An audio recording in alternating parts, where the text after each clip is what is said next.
लोग कहते हैं ना कि प्यार इश्क मोहब्बत जब होता है ना तो इस कदर होता है कि जी और जान दोनों पे आ जाती है। आज मैं बात कर रहा हूं एक ऐसे शख्स की, जो क्या होता है कि खुद लोग कहते हैं ना कि ये रक्षक है, लेकिन रक्षक ही आज भक्षक बन गया। मैं उत्तर प्रदेश पुलिस की बात कर रहा हूं। उत्तर प्रदेश पुलिस से मोहब्बत होती है और मोहब्बत इस परवान तक जाती है कि आज शादी होने के बाद भी टूटने के कगार पे है। आज जिन हमारे बीच में एक ऐसी महिला है जो हिंदू मुस्लिम की बात जो करते हैं, इस वीडियो को पूरा देखिएगा कि कैसे हो जाता है मुस्लिम महिला को हिंदू से प्यार। तरह तरह की आपने कायनात सुना होगा, लेकिन आज कुछ अलग होगा। क्या नाम है? पहले पूरी बात अपना नाम सर, मेरा नाम तरन्नुम है। मैं जनपद प्रयागराज की हूँ। गांव हमारा हनुमानगंज है। हनुमानगंज से। मोहब्बत कब हुआ था, कैसे हुआ था? ये तो मतलब हम दोनों गांव के ही हैं, एक ही गांव से हैं और ये मेरे पड़ोस के हैं। आलोक कुमार भारतीय मेरे हस्बैंड। अभी तो शादी हो चुकी है, हमारे पति हैं। हाँ, अब तो आपके ठीक है, मोहब्बत कर लिया, शादी भी कर लिया। आप मुस्लिम हैं, वो हिंदू हैं। आलोक कुमार भारती इनका नाम है। और ये क्या होता है कि तरन्नुम बानो है। तो बानो जी गांव में मतलब मोहब्बत हो गई। पढ़ती थी आप? नहीं, साथ पढ़े नहीं है। मैं अपना मतलब पढ़ाई हमारी अपने ऐसे हुई है। मेरे गांव के हैं ये। मतलब आप उस वक्त क्या करते थे? उस वक्त तो मेरी पढ़ाई चल रही थी। कितने में पढ़ रही थी? बीए था मेरा। बीए फर्स्ट ईयर था। हाँ। चलिए, बीए में पढ़ रही थी और आलोक कुमार साहब से इनकी मोहब्बत हो जाती है। अभी की मोहब्बत में अगर बात करें तो सिपाही नहीं थे, ना ही पुलिस थे और ना ये कुछ कर रही थी। मोहब्बत अनजाने में हो जाता है। ना कोई जात देखता है, ना कोई धर्म देखता है, ना कोई मजहब देखता है, और मोहब्बत हो जाता है। क्या उस वक्त नहीं लगा कि मेरा मजहब कुछ और है, आलोक जी का मजहब कुछ और? मैंने सोचा था कि मतलब ये मैं मुस्लिम हूँ और ये हिंदू है, और जब इनको नौकरी फिर 2019 में मिल गई थी तो मैंने मना किया था कि मैं शादी नहीं कर सकती। इन्होंने पूछा, मैंने बताया कि मैं मुस्लिम हूँ, आप हिंदू हैं, इसमें जो है हम लोग की शादी पॉसिबल नहीं है, क्योंकि मतलब कि आपके घर वाले भी नहीं मानेंगे, मेरे घर वाले भी नहीं मानेंगे, और इसमें हिंदू मुस्लिम की बात भी हो जाएगी, बहुत बदनामी होगी। मगर ये नहीं माने, ये अपनी जान देने लगे, मरने कटने लगे कि तुम शादी नहीं करोगी तो मैं जान दे दूंगा, मर जाऊंगा। कभी ट्रेन के पटरी पे लेट रहे हैं, कभी फांसी लगा रहे हैं। पहली मुलाकात कैसे हो गई? नहीं, ये मेरे गांव देखा के देखी थे। होता रहा। नहीं, ऐसा कुछ नहीं था। वो डायरेक्ट बात करने लगे? हाँ, ये मेरा नंबर कहीं से पा गए थे मेरे पास। ये खुद ही फोन किए, बात करने लगे और बताएं कि मैं तुमको पसंद करता हूँ। मैंने पूछा भी कि मेरा नंबर कहाँ से पाए हो, कौन दिया? तो बोले कि रिचार्ज की दुकान से मैंने पाया था तुम्हारा नंबर। और थे गांव के ही, मगर कभी मैं इनको जानती नहीं थी, ना कभी हमसे जो है बातचीत हुई थी, और पढ़ाई भी इनके साथ मैंने नहीं किया था। कोई भी इनसे दूर दूर तक हम लोग का मतलब नहीं था। चलिए, आलोक कुमार का जिस तरह से आप देख लीजिए, इनके चेहरे हाथों में अगर बात कर लिया जाए, थोड़ा सा दिखा दीजिए। ये है वो लेटर, ये वो प्रमाण है जो ये क्या होता है कि आलोक कुमार से शादी की है। और एक खुद शादी करने के बाद लोग कहते हैं ना कि आपका प्रूफ क्या है, तो ये प्रूफ दिखा रहे हैं। और भी कोर्ट से शादी हो, कोर्ट मैरिज हुआ, love marriage and court marriage. Court marriage हुआ है और शादी भी थी, ये प्रमाण भी है मेरे पास, और शादी का वीडियो भी बना था, और शादी इनके घर वालों। चलिए, वीडियो अलग चीज हो गया, लेकिन आपने इनके हाथों में जो प्रमाण पत्र है, ये बहुत बड़ा मायने रखता है। अगर बात कर लिया जाए, अभी आपने देखा गाजीपुर आप गई थी, जिस तरह से मोहब्बत हो गया, शादी भी हो गया, तो फिर दिक्कत क्या थी? दिक्कत ये है कि जब उनसे शादी हो गई तो ये पहले वाराणसी के चोलापुर थाने पे कार्यरत थे। जब शादी हुई तो 23 मार्च 2022 को तो मैं इनके साथ थाने पे ही बने आवास में जाके रह रही थी। तब वहाँ रहने के उपरांत फिर कुछ दिनों में मुझे पता चला कि एक महिला आरक्षी अंशिका सिंह है वहाँ, तो वो भी सिपाही है।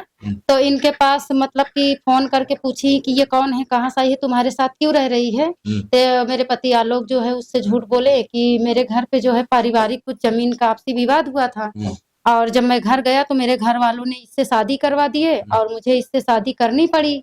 मगर मैं इसको रखूंगा नहीं, 4-6 महीने के बाद छोड़ दूंगा, तुमसे शादी करूंगा। तो इन्होंने अंशिका सिंह से ऐसा बोला। तो अंशिका सिंह मुझे बुलवाई, बोली उसको भेजो छत पे ऊपर। वो ऊपर, मेरा रूम नीचे था, उनका जो है ऊपर था, रहती थी, तो कहीं कि भेजो, हम उससे पूछेंगे खुद। तो अंशिका सिंह मुझे बुलवाई और बुलवा के बैरक में बैठाई, तो बोली कि आपकी शादी आलोक से दबाव में हुई है, तो आप इनको छोड़कर कब जाएंगी? तो मैंने बोला कि पहली बात तो कैसी दबाव, और किस दबाव की आप बात कर रही हैं कि शादी उनसे मेरी दबाव में हुई है?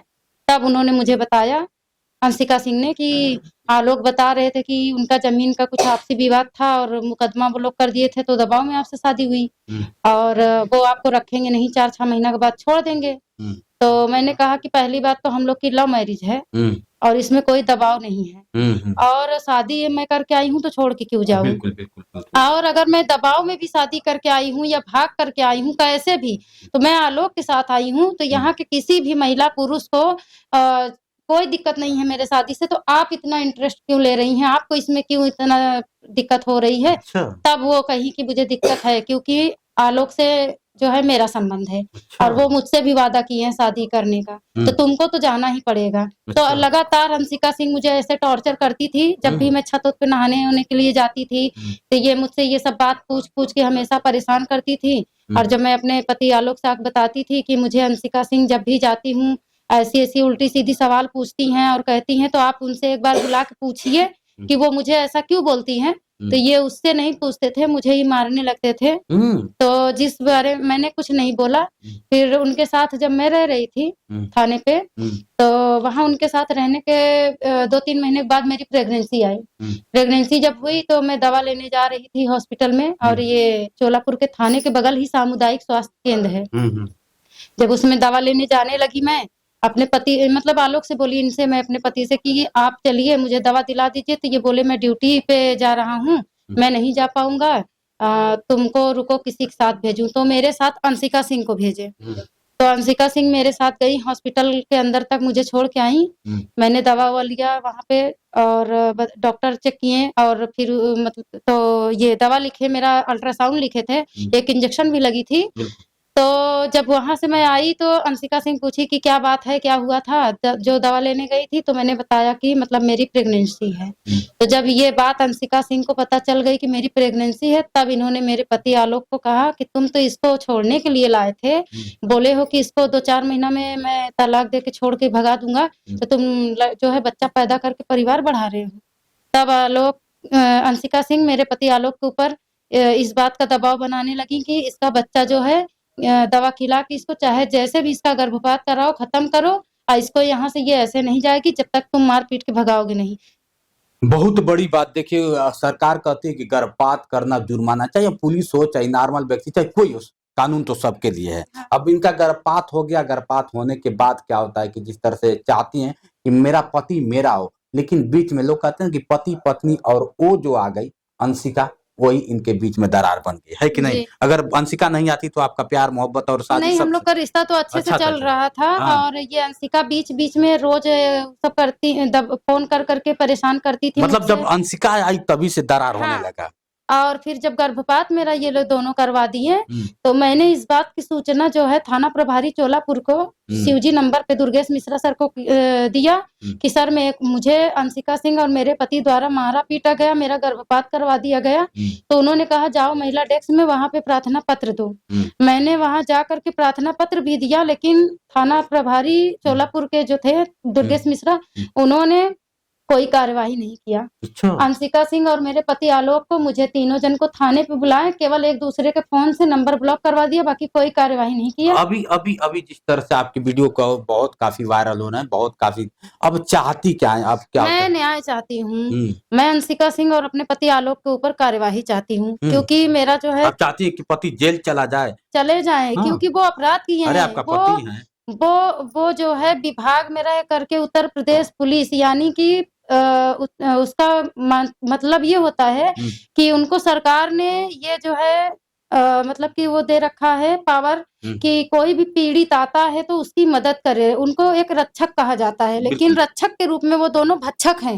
अपने अय्याशी के लिए, अपने रंगरलिया मनाने के लिए मेरे साथ जो भी मारा पीटा, मुझे प्रताड़ित किया, उसका मुझे दुख नहीं है, जितना ये दुख है कि मेरा गर्भपात करवा दिए। अब सोचिए कितनी बड़ी बात है। अब ये रहना चाहती हैं, अभी क्या कर रही हैं? अभी इस वक्त अभी ये क्या कर रही हैं? अभी तो मैं पढ़ाई कर रही हूँ, मेरी LLB चल रही है। अभी दिसंबर में एग्जाम भी हुआ है मेरा फर्स्ट ईयर का। और लेकिन मेरा जो है गाजीपुर में गई थी 2 साल से भटकते भटकते मैं न्याय के लिए। मैंने प्रयागराज में SP कार्यालय जाके प्रार्थना पत्र दिया, और जो है थाना सराय नायक हम लोग का लगता है, वहां भी दिया। मैंने चोलापुर थाने पे भी तुरंत ही, जब मेरा गर्भपात करवाया गया था, 1-2 दिन हुआ था, उसी दिन और 1-2 दिन बाद भी मैंने चोलापुर के थाना प्रभारी को जब प्रार्थना पत्र दिया, उन्होंने कुछ कार्यवाही नहीं किया। मैंने महिला प्रकोष्ठ बनारस भी जाके दिया, एसपी ग्रामीण हरौआ भी जाके, मेरा कुछ सुनवाई नहीं किया गया विभाग का मामला देख करके। और दुर्गेश मिश्रा जो हैं थाना प्रभारी चोलापुर के जो थे, उन्होंने तो साफ-साफ कह दिया था कि मेरा ये विभागीय मामला है और अंशिका सिंह और आलोक दोनों मेरे विभाग के हैं और मेरे थाने की मामला है, तो मैं उन दोनों पे कार्यवाही नहीं करूंगा, तुम जाओ अपने प्रयागराज वहीं से करो। तो मैंने यहाँ आकर भी न्याय के लिए गई, मगर मेरे साथ नहीं हुआ। तो और उसके बाद मेरे पति आलोक कुमार का ट्रांसफर गाजीपुर कर दिया गया। अच्छा। तो अभी गाजीपुर के पुलिस लाइन में वो है।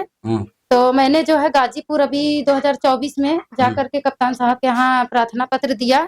वहाँ के जो एसपी साहब, कप्तान साहब हैं, डॉक्टर ईराज राजा सर, मैंने उनको अपनी सारी बातें बताई। तो मैंने उनके बारे में सुना कि वो मतलब पीड़ितों का पीड़ा बहुत अच्छे से सुनते हैं, सहयोग करते हैं। तो क्या लगता है कि डॉक्टर ईराजा पे आपको भरोसा है? हाँ, मुझे उन पे भरोसा है, क्योंकि मैंने फर्स्ट टाइम पहली बार उनके सामने 3 अक्टूबर 2024 को जाकर उपस्थित हुई। मैं प्रार्थना पत्र दी, उन्होंने तुरंत मेरे पति आलोक को तलब किया। वो तुरंत आए, बुलाए गए, आए और बताया कि हाँ मेरी पत्नी है, सारी जो भी थी। और तो उन्होंने मुझसे पूछा कि क्या चाहती हो, मैंने रहने के लिए बोला। तो उन्होंने मेरा जो है प्रार्थना पत्र महिला प्रकोष्ठ में भेज दिया मीडिएशन के लिए। और 13 अक्टूबर को मीडिएशन की डेट भी लगी थी, जिसपे मेरे पति आकर के पुलिस लाइन में ही हो रही थी, और वो पुलिस लाइन में ही है भी मेरे पति। तो वहाँ पे पहले डेट पे ये लिखे कि मेरी पत्नी है, मैं रहना चाहता हूँ, साथ रखना चाहता हूँ।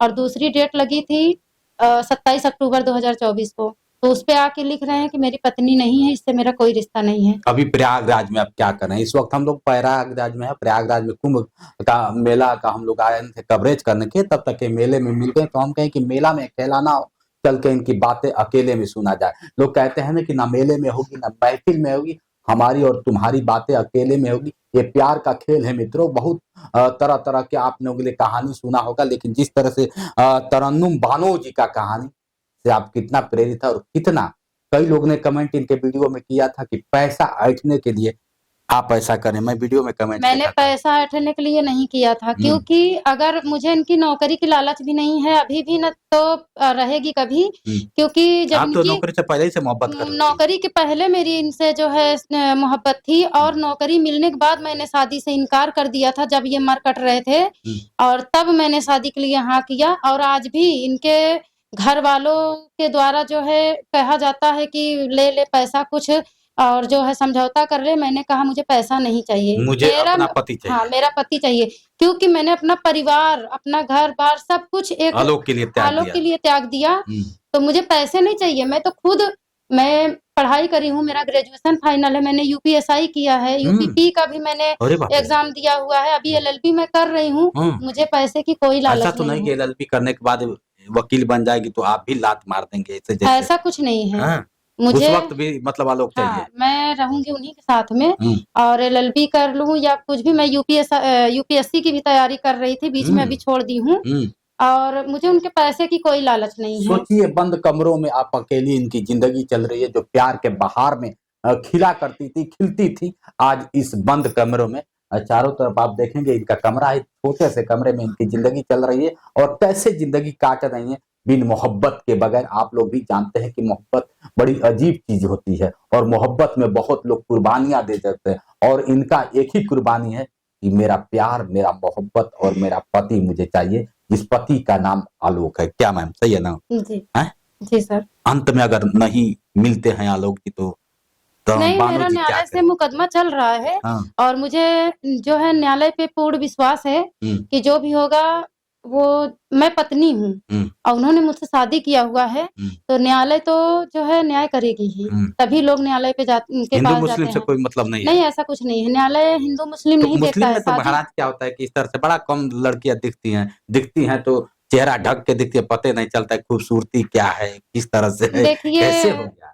वो बात एक अलग है। मैं भी शादी के इनसे करने से पहले जो है नकाब पहनती रहती थी, नकाब पहनती थी, और शादी हुआ तो तब भी जो है इसको दिखाइए थोड़ा सा। ये है मेरा जो देखिए है, नकाब वाला ये। इसमें भी नकाब, जिस दिन शादी इनसे हुई है तो बिल्कुल। उस दिन भी मैंने नकाब पहना हुआ था। हाँ। वो तो मैं अब यहाँ रह के पढ़ाई कर रही हूँ, आए दिन रोज कॉलेज आना जाना पर डे, तो कोर्ट भी जाती हूँ तो रोज नकाब पहन के नहीं अब तो जाती। कोर्ट में जाने लगी हैं, एडवोकेट बन गई हैं, वकील बन नहीं, जाएंगे। अभी पढ़ाई चल रही है और जो प्रैक्टिस तो चालू है हाँ ना। प्रैक्टिस चालू है, तो जो मेरी अधिवक्ता है ऐसा अभी तो वो नहीं कि उद्देश्य मेरी बना लिया है कि मैं जब बन जाऊंगी तो आलोक की छठी का दूध नहीं, याद ऐसा पिला। कुछ नहीं है, मैंने ऐसा उद्देश्य नहीं बस बनाया आलोक है। को पाने का उद्देश्य है।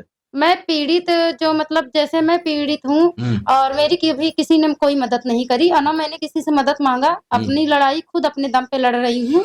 और जो मेरी अधिवक्ता हैं वो जो है लेडीज है, महिला है वो भी, तो वो अभी भविष्य में हो सके तो मेरी सीनियर वही रहेंगी। अच्छा। तो मैं पीड़ित लोगों की मदद करने के लिए एलएलबी कर रही हूँ, ना कि मैं अपने पति को मतलब कि फंसाने उनके के लिए। किसी ऐसा चलिए ऐसा ना करिएगा, हो सके मैं भी कामना करता हूँ कि आपका पति आपको मिले। और आलोक साहब अगर मेरे वीडियो को देख रहे हैं तो जो भी गलतियां हैं होता है सबके साथ। अब हकीकत क्या है इनके भी बातों से अभी क्लियर नहीं हो पा रहा है, अगर आप सामने होते तो शायद समझ में आता। लेकिन जो हर व्यक्ति अपनी बातें रखता है और आप भी अपनी अगर बातें रखना चाहते हैं तो बताइएगा, ये ना कहिएगा कि आपने सिर्फ क्यों बानो जी का वीडियो किया, मेरा क्यों नहीं किया। आप आइए सामने, कभी कभी होता है तभी तो हो समझ में आएगा ना कि क्या है। जैसे आप अपनी बातें रखते हैं वो अपनी बातें रखे आलोक हैं, यानी कि मेरे जो हस्बैंड है वो तो रखने के लिए तैयार भी हो जाते हैं रहने के, लेकिन इनकी जो फैमिली है यानी कि इनकी मम्मी है, मतलब आपकी बातों से सीधा मतलब कि इनके परिवार में दिक्कत है, आलोक से हाँ, दिक्कत इनके नहीं, इनके जो मतलब देखिए उनसे दिक्कत है कि वो जो दूसरी लड़की के चक्कर में पड़ गए वो अलग सी बात है। ये अगर रखने के लिए तैयार भी होते तो एक इनके चाचा जी हैं आनंद कुमार, वो नहीं रखने दे रहे हैं किसी हाल में भी, ना रहने दे रहे हैं। और इनकी मम्मी है, इनका एक छोटा भाई है अभिषेक, ये सारे लोग जो है दिक्कत पैदा कर देते देवर जी हैं जाने। चलिए मित्रों, अब इनकी कहानी बहुत मार्मिक है और इनके कहानी में रस भी है। और इस समय बात कर लिया जाए तो तरह तरह की अफवाहें, तरह तरह की चीजें निकलती हैं, लेकिन जिन तरह से इनका प्यार है, ये प्यार इनको मिलना चाहिए कि नहीं मिलना चाहिए, इनका पति मिलना चाहिए कि नहीं मिला, कोर्ट का जो फैसला है वो कोर्ट का क्या आदेश का पालन कर पाएंगे सिपाही जी, आलोक जी। अगर आलोक जी पालन करते हैं तो इनका पति जरूर मिलेंगे।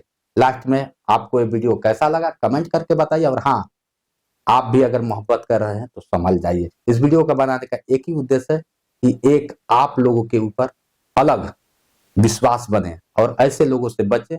और ऐसे लोग जो विश्वास कर लेते हैं, तुरंत विश्वास कर लेते हैं, विश्वासघात हो जाता है। आज के लिए इतना ही। बने रहिए वीडियो के साथ। मैं हूं जितेंद्र और आप देख रहे थे जोश एक्सप्रेस। नमस्कार।